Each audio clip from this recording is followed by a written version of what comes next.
ጤናዬን ሳይሆን አቤት አለቃ። አራተኛው ጎማ የት አለ?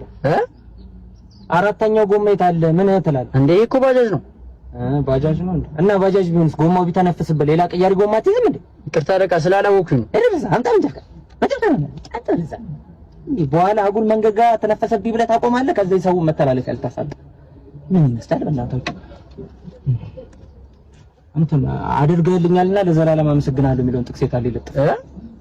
አድርገህልኛልና ለዘላለም አመሰግናለሁ የሚለውን ጥቅስ የታለ ይለጥፍከው? ኧረ ይቅርታ አለቃ፣ በቃ በይቅርታ አይለፍም። ለምንድን ነው በይቅርታ ማለት? እሱን ይቅርታ ጠይቅ። እሱን ያስከፋው ጭራሽ አለመለጠፉ ሳያንስ ሊከራከረኝ ይሞክራል።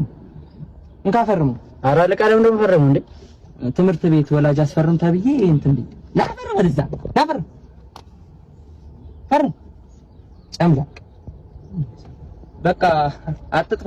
እንገናኛለን።